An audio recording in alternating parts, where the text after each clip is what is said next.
ಕರ್ನಾಟಕದ ಸಮಸ್ತ ನಾಗರಿಕರ ಮನಮುಟ್ಟಿಸುವ ಪ್ರಾಮಾಣಿಕ ಪ್ರಯತ್ನ ಇದಾಗಿದೆ. ಶ್ರೀ ಆತ್ಮಲಿಂಗೇಶ್ವರ ಕ್ಷೇತ್ರ, ಹನುಮಂತನಗರ ಶಾಖೆ.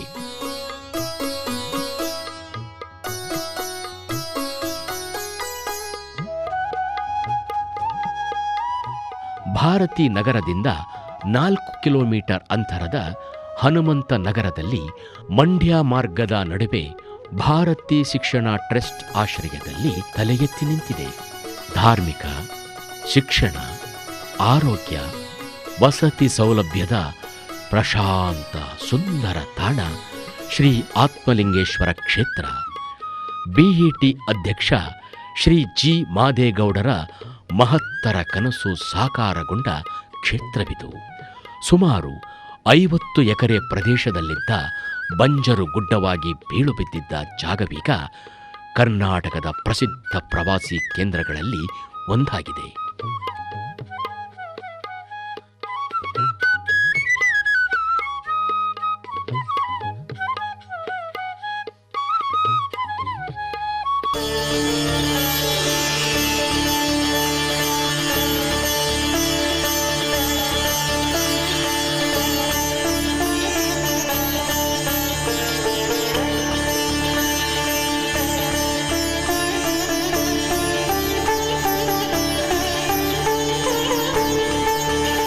ಸುತ್ತಮುತ್ತಲ ಗ್ರಾಮೀಣರಿಗೆ ಧಾರ್ಮಿಕ ಕೇಂದ್ರವೊಂದರ ಅಗತ್ಯವಿದ್ದುದನ್ನು ಅರಿತ ಶ್ರೀ ಮಾದೇಗೌಡರು ಹಲವಾರು ಸೇವಾಕರ್ತರ ನೆರವಿನಿಂದ ಶ್ರೀ ಆತ್ಮಲಿಂಗೇಶ್ವರ ದೇವಾಲಯ ಸ್ಥಾಪಿಸಿರುತ್ತಾರೆ. ಜನಪದರು ದೈವದ ಮೇಲೆ ಇರಿಸಿಕೊಂಡಿರುವ ನಂಬಿಕೆಗೆ ತಕ್ಕಂತೆ ಇದು ಭಕ್ತಿಭಾವದ ತಾಣ. ನವೆಂಬರ್ 14, 1988ರಂದು ನಡೆದ ಧಾರ್ಮಿಕ ಸಮಾರಂಭದಲ್ಲಿ ಈ ದೇವಾಲಯ ಕಾಮಗಾರಿಗೆ ಭೂಮಿ ಪೂಜೆ ನೆರವೇರಿಸಿ ಇದಕ್ಕೆ ಆತ್ಮಲಿಂಗೇಶ್ವರ ಕ್ಷೇತ್ರ ಎಂದು ಹೆಸರಿಡಲಾಯಿತು. ಮಂಡ್ಯ ಟು KM ಬಸ್ ಕಳುತ್ತಿದ್ದು, ಆ ಬಸ್ನಲ್ಲಿ ದಿವಸ ಹೋಗ್ತಿದ್ದೆ ನಾನು. ದಿವಸ ಆಲ್ಮೋಸ್ಟ್ ನಾನು 20-30 ವರ್ಷ ಈ ರೋಡ್ನಲ್ಲಿ ಓಡಾಡಿದ್ರೆ ಇದು ನೋಡಿರಲಿಲ್ಲ ನಾನು. ಆಮೇಲೆ ನಮ್ಮ ಚಿಕ್ಕನಾಥಗೌಡರು ಯಾರೋ ಒಂದು 3-4 ಜನ ಯಜಮಾನರುಗಳಿದ್ದರು. ಇಲ್ಲೇ ಮಾಡಿಕೊಟ್ಬಿಡಿ, ನಮ್ಮ ಜಮೀನು ಹಾಕಿ ಕಿತ್ಕೊಂಡು ಮಾಡ್ತೀವಿ. ಜಮೀನು ಇಲ್ಲದೆ ಇರ್ಕೊಂಡೆ, ಸರ್ಕಾರಿ ಜಮೀನು ಬಿದ್ದಿದೆ ಅಲ್ಲೇ ಮಾಡಿಕೊಡಿ ಅಂತ ಬಂದರು. ನಾನು ಬಂದು ನೋಡಿದೆ ಇಲ್ಲಿ. ಅಲ್ಲ ದೇವಸ್ಥಾನದ ಗುಡ್ಡದ ಮೇಲೆ, ಅಲ್ಲಿ ಗುಡ್ಡ ದೇವಸ್ಥಾನ ಕಟ್ಟಿದೆ. ಇಷ್ಟೊಂದು ಜಾಗ ಇದೆ. ಈ ದೇವಸ್ಥಾನ ಅಲ್ಲೇ ಕಟ್ಟಬೇಕು ಅಂತ ನಾವು ಮಾಡಿದ್ವಿ ದೊಡ್ಡದಲ್ಲಿ. ಆಮೇಲೆ ನನಗೆ ಆಶ್ಚರ್ಯ ಆಗೋಯ್ತು, ಅವರು ಇಲ್ಲೇ ಮಾಡಿಬಿಡೋಲ್ಲ ಬಿಡಪ್ಪ, ಚೆನ್ನಾಗಿ ದೇವಸ್ಥಾನ ಅಲ್ಲೇ ಹಾಕಿ ಅವ್ರ ಜೊತೆ ಜಗಳ ಮಾಡ್ಕೊಂಡು ಅಂತ ಅವ್ರಿಗೆ ಗರೀಬಿ ಕಾಲೋನಿ ಸೈಟು ಕೊಟ್ಬಿಟ್ಟು. ಈ ದೇವಸ್ಥಾನ ಪಕ್ಕದಲ್ಲಿ ಗರೀಬಿ ಕಾಲೋನಿ ಇದೆ. ಆ ಬೋರ್ಡ್ ನೋಡಿ ಸರ್ ಜಮೀನು ಪಾಳು ಬಿದ್ದಿದೆ, ನಮ್ಮ ಜಮೀನು ಹಾಕಿ ಕಿತ್ಕೊತೀರಿ, ಇಲ್ಲೇ ಕೊಡಿ ಸರಿ ಅಂತ ಬಂದು ನಾನು ಒಪ್ಪಿ ಆಮೇಲೆ ತಹಸೀಲ್ದಾರ್ನೋ ಕರ್ಕೊಂಡ್ಬಂದು ಇಲ್ಲೇ ಜಮೀನದೆಲ್ಲ ಕೊಡಪ್ಪ, ಸುಮ್ಮನೆ ರೈತರ ಜಮೀನು ಹಾಕಿ ಕಿತ್ಕೊಂಡು ಕೊಡ್ತೀನಿ ಅಂತ ನಾನು ಅವ್ರಿಗೆಲ್ಲ ಅಲ್ಲಿ ಸೈಟ್ ಮಾಡಿಸ್ಕೊಟ್ಟು ಉಳ್ಕೆ ಜಾಗನ ನಾವು ತಗೊಂಡು ಇವೆಲ್ಲ ಡೆವಲಪ್ ಮಾಡಿದ್ವಿ ಅಷ್ಟೇ. ದೇವಾಲಯದ ಪೂರ್ವ ಭಾಗಕ್ಕೆ 1994ರಲ್ಲಿ ರಾಜ್ಯ ಸರ್ಕಾರದ ಅನುದಾನದಲ್ಲಿ ಸುಸಜ್ಜಿತ ಯಾತ್ರಿ ನಿವಾಸ ಸ್ಥಾಪನೆ ಮಾಡಲಾಗಿದೆ. ಯಾತ್ರಿಗಳಿಗೆ ತಂಗಲು ಬಿಡಿ ಬಿಡಿ ಕೊಠಡಿಗಳು, ಮದುವೆ ಮತ್ತಿತರ ಸಾರ್ವಜನಿಕ ಸಮಾರಂಭಗಳಿಗೆ ಸಮುದಾಯ ಭವನ, ಸರ್ಕಾರದ ಸಮಾರಂಭಗಳು, ವಿಚಾರಗೋಷ್ಠಿ, ಶೈಕ್ಷಣಿಕ ಕಾರ್ಯಾಗಾರಗಳು, ವಿವಿಧ ತರಬೇತಿ ಶಿಬಿರಗಳಿಗಾಗಿ ಸಮುದಾಯ ಭವನವನ್ನು ಸಜ್ಜುಗೊಳಿಸಲಾಗಿದೆ. 600 ಮಂದಿ ಕೂರಲು ಅವಕಾಶವಿರುವ ಅನ್ನದಾಸೋಹ ಕೇಂದ್ರವಿದೆ. ಪ್ರವಾಸಿಗರಿಗೆ ಉಚಿತ ಊಟದ ವ್ಯವಸ್ಥೆ ಇದ್ದು, ಸುತ್ತಲಿನ ರೈತಾಪಿ ಬಂಧುಗಳು ದವಸ ಧಾನ್ಯವನ್ನು ಸ್ವಯಂ ಪ್ರೇರಣೆಯಿಂದ ಪೂರೈಸುತ್ತಿದ್ದಾರೆ.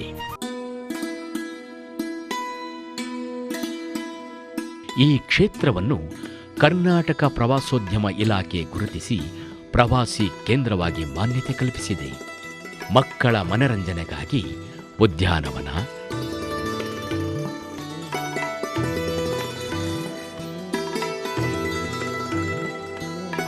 ದೋಣಿ ವಿಹಾರದ ವ್ಯವಸ್ಥೆ ಇಲ್ಲಿದೆ.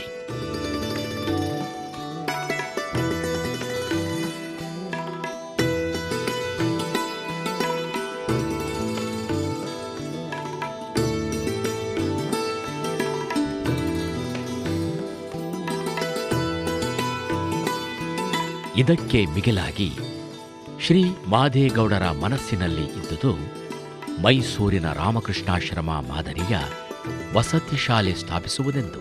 ಅದರ ಫಲವೇ 1988ರಲ್ಲಿ ಉದ್ಘಾಟನೆಗೊಂಡಿರುವ ಈ ಸುವ್ಯವಸ್ಥಿತ ಸಂಯುಕ್ತ ಪದವಿ ಪೂರ್ವ ವಸತಿ ಶಾಲೆಯಾಗಿದೆ. ವಸತಿ ಶಾಲೆಗೆ ಪ್ರೌಢಶಾಲೆ ಹಾಗೂ ಪದವಿ ಪೂರ್ವ ಕಾಲೇಜು ವಿದ್ಯಾರ್ಥಿಗಳಿಗೆ ಪ್ರತಿ ವರ್ಷ 50 ಮಂದಿಗೆ ಸಂದರ್ಶನ ಹಾಗೂ ಅರ್ಹತೆ ಆಧಾರದಲ್ಲಿ ಪ್ರವೇಶ ಕಲ್ಪಿಸಲಾಗುತ್ತಿದೆ.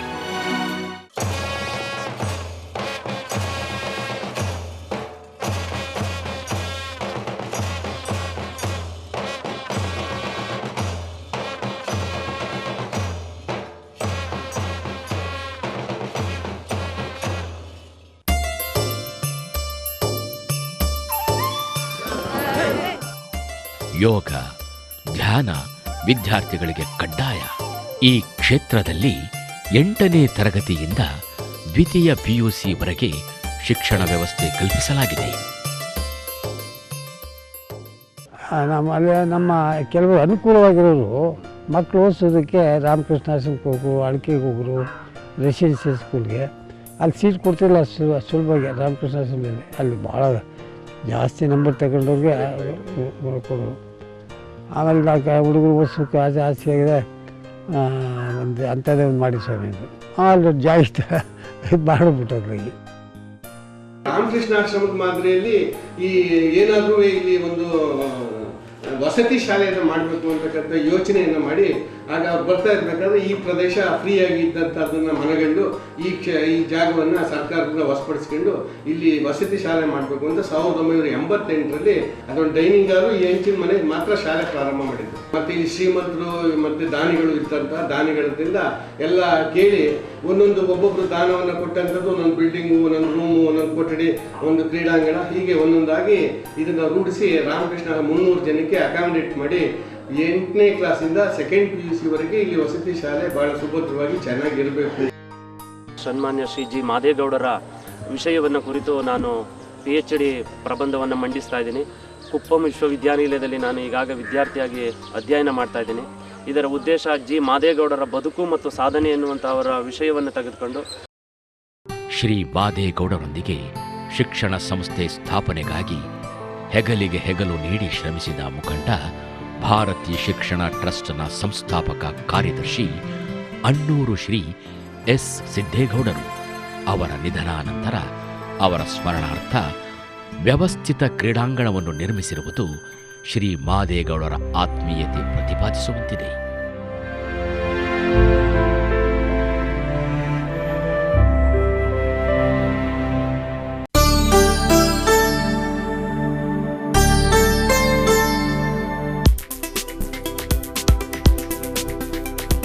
ಮಂಡ್ಯ ಜಿಲ್ಲೆ ಮಳವಳ್ಳಿ ತಾಲೂಕು ಕಾಳಮುದ್ದನ ದೊಡ್ಡಿಯಲ್ಲಿ ಶಿಕ್ಷಣ ಸಂಸ್ಥೆಗಳನ್ನು ಸ್ಥಾಪಿಸಿ ಕಟ್ಟಿ ಬೆಳೆಸಿದ ಸಂಸ್ಥಾಪಕ ಅಧ್ಯಕ್ಷರಾದ ಗ್ರಾಮೀಣಾಭಿವೃದ್ಧಿ ಸಾಧಕ ಶ್ರೀಯುತ ಡಾಕ್ಟರ್ ಜಿ ಮಾದೇಗೌಡರು ಹಾಗೂ ಮತ್ತವರೊಂದಿಗೆ ಸೇವೆ ಸಲ್ಲಿಸಿರುವ ಅವರ ಹಿತೈಷಿಗಳು, ವಿದ್ಯಾರ್ಥಿಗಳ ಅಭ್ಯುದಯಕ್ಕೆ ಶ್ರಮಿಸಿರುವ ನಮ್ಮೆಲ್ಲರ ಮೆಚ್ಚಿನ ಶಿಕ್ಷಕ ವೃಂದಕ್ಕೆ ಭಾರತಿ ಎಜುಕೇಷನ್ ಟ್ರಸ್ಟ್ನ ಶಿಕ್ಷಣ ಸಮೂಹಗಳ ಹಿರಿಯ ವಿದ್ಯಾರ್ಥಿಗಳು ಸುವರ್ಣ ಮಹೋತ್ಸವ ಸಮಾರಂಭದ ಆಚರಣೆಯ ಈ ಸುಸಂದರ್ಭದಲ್ಲಿ ಹೃತ್ಪೂರ್ವಕ ಶುಭ ಕೋರಿ ಸಮಾರಂಭದ ಯಶಸ್ಸಿಗಾಗಿ ಹಾರೈಸುತ್ತೇವೆ.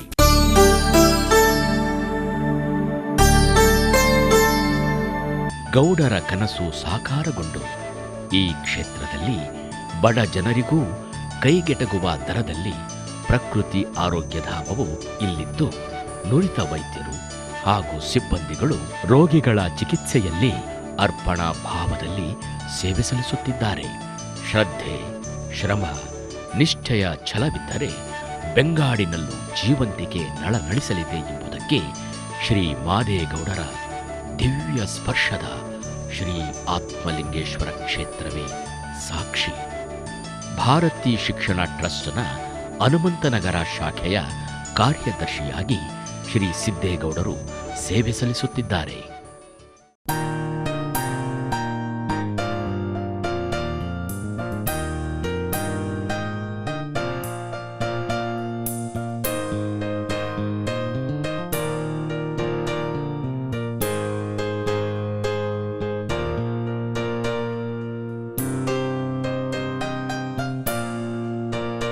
ಆಮೇಲೆ ಅದು ಮೇಚರ್ಕಿರೋ ಹಾಸ್ಪಿಟಲ್ ಹೆಂಗೆ ಬಂತು ಅಂತ ನನಗೆ ಮನಸ್ಸು ಬಂದು ನಾನು ಯಾವುದೂ ಬಿಡೋ ಇಲ್ಲ.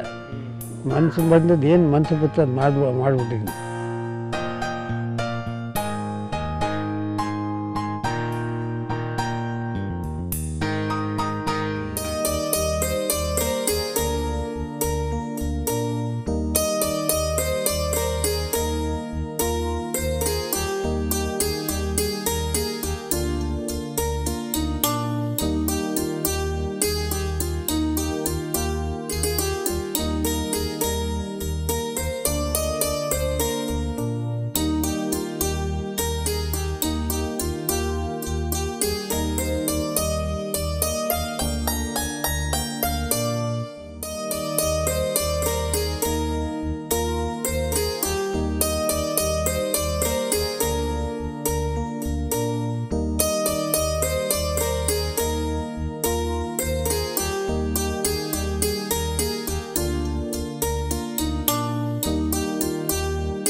ನನಗೆ ಬೆಂಗಳೂರಿನಲ್ಲಿ ಆಕಸ್ಮಿಕವಾಗಿ ಬಸ್ ಸ್ಟ್ಯಾಂಡ್ನಲ್ಲಿ ಸಿಕ್ಕಿದ್ರು. ಆಗ 1 ತಿಂಗಳ ಹಿಂದೆ ಅವರಿಗೆ ಹಾರ್ಟ್ ಅಟ್ಯಾಕ್ ಆಗಿತ್ತು. ಆಸ್ಪತ್ರೆಯಲ್ಲಿ ಇದ್ದು ಒಂದು ಸ್ವಲ್ಪ ದಿವಸ. ಅಲ್ಲಿಂದ ಬಂದ ನಂತರ ಬಸ್ನಲ್ಲೇ ಬರೋದಕ್ಕೆ ಅಂತ ಹೊರಟಿದ್ರು. ನನಗೆ ಬಹಳ ಆಶ್ಚರ್ಯ ಆಯಿತು. 3 ಸಲ MLA ಆಗಿದ್ದವರು, ಮಂತ್ರಿ ಆಗಿದ್ದವರು, ಆ ಬಸ್ಗಳು ಇಷ್ಟೊಂದು ಫ್ರೀಕ್ವೆಂಟ್ ಆಗಿರಲಿಲ್ಲ. ಇದೇನು ಇಲ್ಲಿ ಬಸ್ನಲ್ಲಿ ಬರ್ತಾ ಇದ್ದಾರಲ್ಲ ಅಂತ ನನಗೆ ಬಹಳ ಆಶ್ಚರ್ಯ ಆಯಿತು. ನಾನು ಅವ್ರನ್ನ ಕೇಳಿದೆ, ಸರ್ ಯಾಕೆ ಸರ್ ಈ ರಶಲ್ಲಿ ಬರ್ತೀರಾ, ಒಂದು ಪ್ರೈವೇಟ್ ವೆಹಿಕಲ್ ಮಾಡ್ಕೊಂಡು ಹೋಗ್ಬಾರ್ದಾಯ್ತಾ ಅಂತ. ಆವಾಗ ಅವ್ರು ಹೇಳಿದರು, ಕೇಶವಮೂರ್ತಿ ಎಲ್ಲಿಂದ ತರಲಪ್ಪ ನಾನು ಅಂತ. ನನಗೊಂಥರ ಒಂದು ನಿಮಿಷ ಒಂಥರ ಏನು ಮಾತಾಡಬೇಕು ಅಂತ ಗೊತ್ತಾಗಲಿಲ್ಲ. ಜೊತೆಯಲ್ಲಿ ಬಂದ್ವಿ. ಆಮೇಲೆ ನಾನೊಂದು ಲೇಖನ ಮಾಡಿದೆ ಲಂಕೇಶ್ ಪತ್ರಿಕೆಯಲ್ಲಿ, ಊರು ಉಪಕಾರ ಬಲ್ಲದೆ ಹೆಣ ಶೃಂಗಾರ ಬಲ್ಲದೆ ಅಂತ. ಅದೇ ಇನ್ಸಿಡೆನ್ಸ್ ತಗೊಂಡು ಮಾದೇಗೌಡರು ನನ್ನ ಸ್ನೇಹಿತರ ಮನೆಗೆ ಹೋಗಿದ್ರು ಒಂದು ಸಲ ಮೈಸೂರಿನಲ್ಲಿ. ಆಗ ನನ್ನ ಸ್ನೇಹಿತ ಅದನ್ನು ಅವ್ರ ಮುಂದೆ ಕೊಟ್ಟಿದ್ದಾನೆ, ಅದನ್ನು ನನ್ನ ಫ್ರೆಂಡ್ ಬರೆದಿರೋದು ಇದು ಅಂತ. ಅದಕ್ಕೆ ಮಾದೇಗೌಡರು ನಮ್ಮ ಹುಡುಗ ತಾನೇ ಬರ್ದಾನೆ ಬಿಡು ಅಂದರು. ಇದಾದ ನಂತರ ಮತ್ತೊಂದು ಲೇಖನ ಮಾಡಿದೆ ಅವ್ರ ಬಗ್ಗೆ. ಅವರು ಕೆಲವು ಹವ್ಯಾಸಗಳು ನನಗೆ ಹಿಡಿಸ್ತಾ ಇರಲಿಲ್ಲ. ಆದರೆ ಕಟುವಾಗಿ ವಿಮರ್ಶೆ ಮಾಡಿ ನಾನು ಲಂಕೇಶ್ ಪತ್ರಿಕೆಯಲ್ಲಿ ಲೇಖನ ಮಾಡಿದೆ. ಅದನ್ನು ಅವ್ರು ಗಮನಕ್ಕೆ ತಂದಿದ್ದಾರೆ ಯಾರೋ ಕೆಲವರು. ಅದನ್ನು ಓದಿದ ನಂತರ ಮಾದೇಗೌಡರು, ಸರಿಯಾಗೆ ಬರ್ದವನಲ್ಲ, ತಪ್ಪೇನಿದ್ದು ಅನ್ನತ್ತೆ. ಇದು ನಮ್ಮ ಮಾದೇಗೌಡರು. ಒಳ್ಳೆಯದನ್ನು ಕೆಟ್ಟದ್ದನ್ನು ಎಲ್ಲರನ್ನೂ ಸ್ವೀಕರಿಸುವಂಥ ಹೃದಯವಂತಿಕೆ ಅವರಲ್ಲಿ ಇದೆ ಅಂತ ನಾನು ಭಾವಿಸ್ಕೊಂಡಿದ್ದೀನಿ. ಅವರು ಹಲವಾರು ಜನಪರ ಕೆಲಸಗಳನ್ನು ಮಾಡಿದ್ದಾರೆ. ದೇವಸ್ಥಾನ ಕಟ್ಟಿಸಿದ್ದು ನನಗೆ ಇಷ್ಟ ಆಗಲಿಲ್ಲ. ಅಷ್ಟೊಂದು ಖರ್ಚು ಮಾಡಿ ದೇವಸ್ಥಾನ ಕಟ್ಟಿಸ್ಬೇಕಂತ ನಾನು ಭಾಳ ಜನರೇ ಹೇಳಿದ್ದೆ, ಈ ದೇವಸ್ಥಾನಕ್ಕೆ ಇಷ್ಟೊಂದು ಖರ್ಚು ಮಾಡಬೇಕಾಗಿತ್ತ ಅಂತ. ಆದರೆ ಒಂದು ಆಶ್ಚರ್ಯ ಅಂತಂದರೆ, ಮಾದೇಗೌಡರು ಅಷ್ಟೊಂದು ವಿದ್ಯಾಸಂಸ್ಥೆಗಳು ಮಾಡಿದರೂ ಸಹ ಯಾರೂ ಅವರನ್ನು ವಿದ್ಯಾಪಕ್ಷಪಾತಿ ಅಂತ ಹೇಳ್ತಾ ಇರಲಿಲ್ಲ. ಆದರೆ ದೇವಸ್ಥಾನಗಳು ಕಟ್ಟಿಸಿದ ಮೇಲೆ ಅವೆಲ್ಲವೂ ಜಾಸ್ತಿ ಆಯಿತು. ಇದು ನಮ್ಮ ಸಮಾಜದ ವೈರುಧ್ಯ. ಈ ವೈರುಧ್ಯ ನನಗೆ ಇನ್ನೂ ಅರ್ಥ ಆಗಿಲ್ಲ. ದೇವಸ್ಥಾನ ಕಟ್ಟಿಸಿದ ತಕ್ಷಣ ಒಬ್ಬ ಮನುಷ್ಯ ಮೇಲೆ ಹೋಗ್ತಾನೆ, ಅದೇ ವಿದ್ಯಾದೇಗುಲ ಕಟ್ಟಿಸಿದ ಮನುಷ್ಯನ ಅಷ್ಟಾಗಿ ಹೊಗಳೋದಿಲ್ವಲ್ಲ, ಯಾಕೆ ಅನ್ನೋದು ನನಗೆ ಇನ್ನೂ ಅರ್ಥ ಆಗ್ತಿಲ್ಲ. ಮಾದೇಗೌಡರು ಇದನ್ನು ಎರಡನ್ನೂ ಅರ್ಥ ಮಾಡಿಕೊಂಡು ಆಧ್ಯಾತ್ಮಿಕವಾಗಿ ಜನಗಳಿಗೆ ನೆಮ್ಮದಿ ಕೊಡೋದಕ್ಕೆ ದೇವಸ್ಥಾನ ಕಟ್ಟಿಸಿದ್ರು ಮತ್ತು ಜ್ಞಾನವನ್ನು ವೃದ್ಧಿ ಮಾಡೋ ದೃಷ್ಟಿಯಿಂದ ಜ್ಞಾನದ ದೇಗುಲವಾದ ವಿಶ್ವವಿದ್ಯಾಲಯಕ್ಕೆ ಸಂಬಂಧಪಟ್ಟಂಥ ಕಾಲೇಜುಗಳನ್ನು, ಶಾಲೆಗಳನ್ನು ಕಟ್ಟಿಸಿದರು. ಜನಗಳಿಗೆ ವಿದ್ಯೆ ಕೊಟ್ಟರು. ಅಷ್ಟು ಮಾತ್ರ ಅಲ್ಲ, ಅವ್ರು ಮಾಡಿದ ಇನ್ನೊಂದು ಭಾಳ ಮುಖ್ಯವಾದ ಕೆಲಸ ಅಂತಂದರೆ ಉದ್ಯೋಗ ಒದಗಿಸ್ಕೊಟ್ಟದ್ದು. ಕಾರಣ KM ದೊಡ್ಡಿನಲ್ಲಿ ಒಂದು ಶುಗರ್ ಫ್ಯಾಕ್ಟ್ರಿ ಕಟ್ಟಿಸಿ ಹಲವಾರು ಜನಕ್ಕೆ, ನೂರಾರು ಜನಕ್ಕೆ ಅಲ್ಲಿ ಉದ್ಯೋಗ ಕಲ್ಪಿಸಿದ್ದಲ್ಲದೆ ಅಲ್ಲಿ ಆರ್ಥಿಕವಾಗಿ ಆ ಏರಿಯಾ ಮುಂದೆ ಬರೋದಕ್ಕೆ ಸಹಾಯ ಮಾಡಿದರು. ಇದು ನನಗೆ ಭಾಳ ಮೆಚ್ಚುಗೆಯಾದಂಥ ಅಂಶ. ಸಕ್ಕರೆ ಕಾರ್ಖಾನೆ ರೈತಾಪಿ ಜನರ ಆರ್ಥಿಕ ಅಭಿವೃದ್ಧಿ ಹಾಗೂ ಉದ್ಯೋಗ ಸೌಲಭ್ಯಕ್ಕಾಗಿ ಕೆಎಂ ದೊಡ್ಡಿ ಸಹಕಾರ ಸಕ್ಕರೆ ಕಾರ್ಖಾನೆ ಸ್ಥಾಪನೆ ಮಾದೇಗೌಡರ ಮತ್ತೊಂದು ಸುಂದರ ಕನಸು. ಅದನ್ನು ಸಾಕಾರಪಡಿಸಲು ಅವರು ಪಟ್ಟ ಶ್ರಮ ಪಾಡು, ಅನುಭವಿಸಿದ ಸಂಕಷ್ಟ ಸೋಲುಗಳು ಅಸಂಖ್ಯ. ಆದರೆ ಗೆಲುವು ಮಾತ್ರ ಅವರ ದಿಟ್ಟ ಅಬಾಧಿತ ಮನೋನಿರ್ಧಾರದ ಫಲ. ಅದು 10 ವರ್ಷಗಳ ನಿರಂತರ ಓಡಾಟ, ಹೋರಾಟದ ಹಾದಿ. ಅಲ್ಲ, ಇಲ್ಲಿ ನಾನಾಗಿವರೆಗೂ ಇಲ್ಲಿಗೆ ನಮಗೆ ಒಂದೇ ಒಂದು ಬೆಳೆಗೆ ನೀರು ಕೊಡ್ತಿದ್ದು. ನಾನು KRS ಕಮಿಟಿ ಮೆಂಬರು ಆಗಿದೆ, MLA ಆಗಿ. ಭತ್ತ ಬೆಳೆಗೆ 3 ತಿಂಗಳು ನಮ್ಗೆ ಕೊಡ್ತಿದ್ದು ನೀರು, ಒಂದೇ ಬೆಳೆ. ಅದು ಆಯ್ತು ಇಲ್ಲವೇ ಇಲ್ಲ ಭತ್ತ, ಎಷ್ಟೋ ಜನ ನೀರು ಕೊಡಿದ್ರೆ ಬಡಗೋಯ್ತಿದ್ದು. ಸೊ ಅದಕ್ಕೊಂದು ಫ್ಯಾಕ್ಟ್ರಿ ಮಾಡಬೇಕು ನಾವು ಅಂತ ಮಾಡ್ಕೊಂಡು ನಾವೇ ಕೋಆಪರೇಟಿವ್ ಶುಗರ್ ಫ್ಯಾಕ್ಟ್ರಿ ಮಾಡಬೇಕು ಅಂತ ಆಗ ಮಾಡ್ಕೊಂಡ್ವಿ. ಆಮೇಲೆ ಚೈನೀಸ್ ಪಾಕಿಸ್ತಾನದಾಗ ನಾವು ಕೋಆಪರೇಟಿವ್ ಫೀಲ್ಡಲ್ಲಿ ಮಾಡಬೇಕು ಅಂತ ಮಾಡಿದ್ವಿ. ನಾವು ಕೋಆಪರೇಟಿವ್ ಫೀಲ್ಡಲ್ಲಿ ಷೇರು ಕಲೆಕ್ಟ್ ಮಾಡಿದ್ದು. ಲೈಸೆನ್ಸು ನಮ್ಮ ಹೆಸರಿಗೆ ಬಂದಿತ್ತು. ಲೈಸೆನ್ಸು ಕೋಆಪರೇಟಿವ್ ಶುಗರ್ ಫ್ಯಾಕ್ಟ್ರಿ, ಭಾರತೀಯ ಕೋಆಪರೇಟಿವ್ ಶುಗರ್ ಫ್ಯಾಕ್ಟ್ರಿ ಅಂತ ಲೈಸೆನ್ಸು ನಮಗೆ ಬಂದಿತ್ತು. ಬಟ್ ದುಡ್ಡು ಜನಗಳು ದುಡ್ಡು ಕೊಟ್ಟು ಅಷ್ಟೊಂದು ಕೋಟಿ ಬೇಕಲ್ಲ, ದುಡ್ಡು ಕೊಡಿದ್ರು. ಆಮೇಲೆ ಪಾಕಿಸ್ತಾನದ್ದು ಸೈನ್ಸ್ ಇಂಡಿಯಾದು ವಾರ್ ಶುರುವಾಯಿತು. ಆ ಬ್ಯಾಂಕ್ಗಳಿಗೆಲ್ಲ ಬ್ಯಾನ್ ಮಾಡಿಬಿಟ್ರು. ಈ ವಾರ್ ಶುರುವಾಗು ಯಾವ ಇದಕ್ಕೂ ಯಾವುದೇ ವಿಷಯಕ್ಕೂ ಸಾಲ ಕೊಡೋದಿಲ್ಲ. ಸೊ ನಾನು ಬಾಂಬೆಗೆ ಹೋಗಿದ್ದೆ ಒಂದು ಸಾರಿ, ಹನುಮಂತನವ್ರ ಒಂದು ಕಾಗದ ತಗೊಂಡು ಅಲ್ಲಿ ರಿಸರ್ವ್ ಬ್ಯಾಂಕ್ನಲ್ಲಿ ಆಗ ನೋಡೋದಕ್ಕೆ ಇಲ್ಲ. ಯಾರೂ ಓಡಲಿಲ್ಲ. ದುಡ್ಡು ಕೊಡೋಕ್ಕೆ ಯಾರು ರಿಸರ್ವ್ ಬ್ಯಾಂಕ್ ಡೈರೆಕ್ಷನು ಬ್ಯಾಂಕ್ಗಳಿಗೆಲ್ಲ ಯಾರಿಗೂ ಸಾಲ ಕೊಡೋಕ್ಕೆ. ಇನ್ನು ಲೈಸೆನ್ಸ್ ಬಂದಿದೆ ಸುಮ್ಮನೆ ಇಟ್ಕೊಂಡು ಕೂತದೆ ಅಂದ್ಬಿಟ್ಟು ಅವಾಗ ಈಗ ಮಾಲಿಂಗ ಮಾತ್ರ ಅವರು ನಮ್ಮ ಬ್ಯಾಂಕ್ ಲೋನ್ ಬೇಕಲ್ಲ, ನಮ್ಮ ದುಡ್ಡಲ್ಲಿ ನಾವು ಕಟ್ತೀವಪ್ಪ, ಇದು ಲೈಸೆನ್ಸ್ ನಮಗೆ ಕೊಡು ಅಂತಂದರೆ ಕೊಟ್ಬಿಡ್ರೆ ಇದು ಯಾವತ್ತು ಯುದ್ಧ ಮುಗೀತದೋ ನಮ್ಮ ಕಾಲದಲ್ಲಿ ನೋಡ್ಬಿಡ್ರಿ ಅಂತ ಅವ್ರಿಗೆ ಅವ್ರು ಲೈಸೆನ್ಸ್ ಟ್ರಾನ್ಸ್ಫರ್ ಮಾಡಿಕೊಟ್ಟು ಅವ್ರಿಗೆ.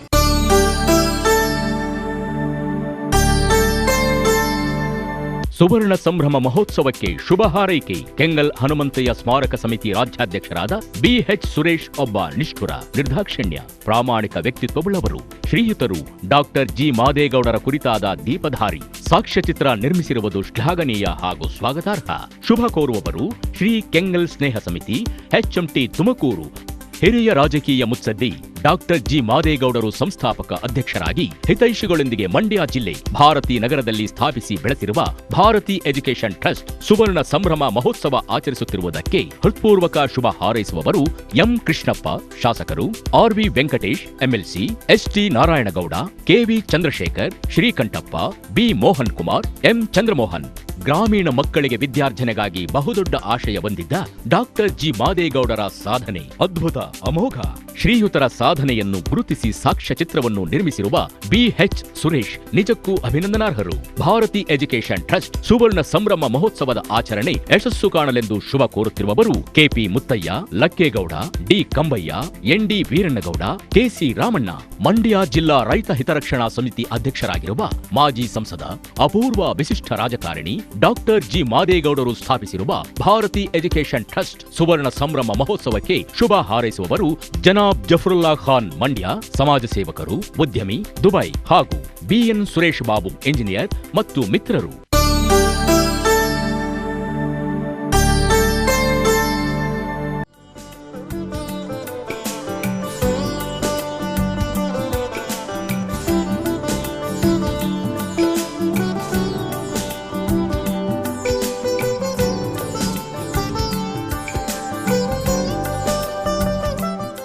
ಸುತ್ತಮುತ್ತಲೂ 30,000 ಎಕರೆಗಳಲ್ಲಿ ಕಬ್ಬು ಬೆಳೆದು ದಿನವೊಂದಕ್ಕೆ 1,250 ಟನ್ಗಳಷ್ಟು ಕಬ್ಬನ್ನು ಅರೆಯುವಂತಹ ಅತ್ಯಾಧುನಿಕವಾದ ಬೃಹತ್ ಸಕ್ಕರೆ ಕಾರ್ಖಾನೆ ಸ್ಥಾಪಿಸುವ ಉದ್ದೇಶ ಸಾಮಾನ್ಯವಾದದ್ದಾಗಿರಲಿಲ್ಲ.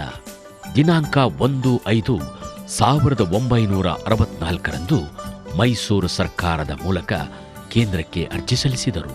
ಅಂದಿನ ಮುಖ್ಯಮಂತ್ರಿ S ನಿಜಲಿಂಗಪ್ಪನವರು ಕೇಂದ್ರ ಸರ್ಕಾರಕ್ಕೆ ಶೀಘ್ರವಾಗಿ ಕಾರ್ಖಾನೆಗೆ ಲೈಸೆನ್ಸ್ ನೀಡಬೇಕೆಂದು ಬರೆದರು. ಕಾರ್ಖಾನೆ ಸ್ಥಾಪನೆ ಸಮಸ್ಯೆಯನ್ನು 1968 71ರ ಅವಧಿಯಲ್ಲಿ ರಾಜ್ಯದ ಮುಖ್ಯಮಂತ್ರಿಯಾಗಿದ್ದ ವೀರೇಂದ್ರ ಪಾಟೀಲರು ಅರಿತು ತಮಿಳುನಾಡಿನ ಹೆಸರಾಂತ ಉದ್ಯಮಿ ಶಕ್ತಿ ಶುಗರ್ಸ್ ಕಾರ್ಖಾನೆ ಮಾಲೀಕ ಶ್ರೀ ಎನ್ ಮಹಾಲಿಂಗಂ ಅವರ ಸಹಕಾರ ಕೋರಿದರು. ಶ್ರೀ ಮಹಾಲಿಂಗಂ ಅವರು ತಮ್ಮ ಕಂಪನಿ ಮಾಲೀಕತ್ವದ ಮೂಲಕ ಬಂಡವಾಳ ಹೂಡಿಕೆಗೆ ಸಮ್ಮತಿ ನೀಡಿದರು. ಭಾರತಿ ಸಹಕಾರ ಸಕ್ಕರೆ ಕಾರ್ಖಾನೆ ಹೆಸರಿನಲ್ಲಿ ನೀಡಬೇಕಾಗಿದ್ದ ಲೈಸೆನ್ಸ್ ಅನ್ನು ಉದ್ಯಮಿ ಎನ್ ಮಹಾಲಿಂಗಂ ಮಾಲೀಕತ್ವದ ಕಂಪನಿಗೆ ಮಂಜೂರು ಮಾಡಲು ಕೇಂದ್ರ ಸರ್ಕಾರಕ್ಕೆ ಪತ್ರ ಬರೆದು ಕೋರಲಾಯಿತು. ಪ್ರಾಯಶಃ ಇವರು ನಮ್ಮ ಭಾರತೀಯ ಕೋಆಪರೇಟಿವ್ ಸೊಸೈಟಿ ಸಕ್ಕರೆ ಸಹಕಾರದಿಂದಲೇ ಬಂತು. ಏನೋ ಕಾರಣಾಂತರದಿಂದ ಇವರು ನಾವು ನಡೆಸೋಕ್ಕಾಗಲಿಲ್ಲ. ಅದರಿಂದ ಯಾರೋ ಉದ್ಯಮಿಗಳು ಬಂದು ನಡೆಸ್ತೀವಿ ಅಂತಂದರು. ಅವ್ರಿಗೆ ನಮ್ಮ ಗ್ರಾಮಾಂತರ ಪ್ರದೇಶದ ಜನಕ್ಕೆ ತೊಂದರೆ ಆಗದಾಗೆ ನೀವು ನಡೆಸೋದಾದರೆ ಬನ್ನಿರಿ ಅಂತೇಳಿ ಒಕ್ಕೂರಿನಿಂದ ಕರ್ಕೊಬಂದು ನಡೆದರೆ ಇವತ್ತು ಕರ್ನಾಟಕ ರಾಜ್ಯದಲ್ಲಿ ಅತ್ಯಂತ ಉನ್ನತ ಸಕ್ಕರೆ ಕಾರ್ಖಾನೆ ಅಂತ ಹೆಸರು ಗಳಿಸ್ತಾ ಇದೆ ಶ್ರೀ ಚಾಮುಂಡೇಶ್ವರಿ ಸಕ್ಕರೆ ಕಾರ್ಖಾನೆ. ಇದು ನಾನು ಕಂಡಂಥ ಜಿ ಮಾದೇಗೌಡರು. ಕ್ರಿಯಾಶೀಲ ವಿಶ್ರಾಂತ ಜೀವನ, ನೇರ ನಡೆನುಡಿಯ ಸಚ್ಚಾರಿತ್ರ್ಯದ ಪ್ರಾಮಾಣಿಕ ವ್ಯಕ್ತಿಯಾಗಿ, ಮುತ್ಸದಿ ನಾಯಕರಾಗಿ 83ರ ಇಳಿ ವಯಸ್ಸಿನಲ್ಲೂ ಅವರ ವಿಶ್ರಾಂತ ಜೀವನ ಇನ್ನೂ ಕ್ರಿಯಾಶೀಲವಾಗಿದೆ. ಸರಳ ಜೀವನಕ್ಕೆ ಹೆಸರಾದ ಗೌಡರು ಮಂಡ್ಯ ನಗರದ ಬಂದೀಗೌಡ ಬಡಾವಣೆಯ ತಮ್ಮ ನಿವಾಸದಲ್ಲಿ ಇಂದಿಗೂ ಸಂತೃಪ್ತ ಬದುಕು ಸಾಗಿಸುತ್ತಿದ್ದಾರೆ.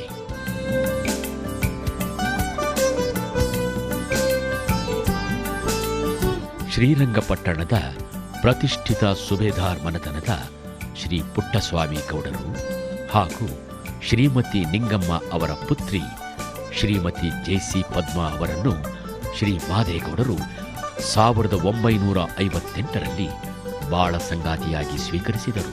ನಾನು ಅದೇ ನಮ್ಮ ಸಂಸ್ಕೃತಿ ನಮ್ಮ ತಂದೆ ತಾಯಿ ಬೆಳೆಸಿದ್ದು, ಅದರಿಂದ ಇವ್ರ ಜೊತೆ ಹೊಂದ್ಕೊಳ್ಳೋಕ್ಕೆ ನನಗೆ ಅನುಕೂಲ ಆಯಿತು. ಎರಡನೇದು ಮಕ್ಕಳದು ಹೇಳೋರು ಏನು ಮಾಡಬೇಕು, ಅವ್ರನ್ನ ಯಾರು ನಡ್ಸ್ಕೊಂಡು ಹೋಗ್ಬೇಕು, ಅವ್ರನ್ನ ಯಾವ ಥರ ಇದು ಮಾಡ್ಕೋಬೇಕು, ನಾನು ಇದ್ದರೆ ಇರ್ತೀನಿ, ಇಲ್ಲೋರಿರಲ್ಲ, ನಿಂದೇ ಎಲ್ಲ ಜವಾಬ್ದಾರಿಗಳು ಅಂತ ಹೇಳ್ತಾಯಿದ್ರು. ನನಗೂ ಅದನ್ನು ಸರಿ ಅನಿಸ್ತಿತ್ತು. ಅದನ್ನು ಮಾಡ್ಕೊಂಡು ಹೋಗ್ತಾಯಿದ್ದೆ. ನನಗೇನು ಬೇಸರ ಆಗ್ತಾ ಇರಲಿಲ್ಲ. ಸೊ ನನಗೇನಾದ್ರು ಬೇಕು ಅಂತ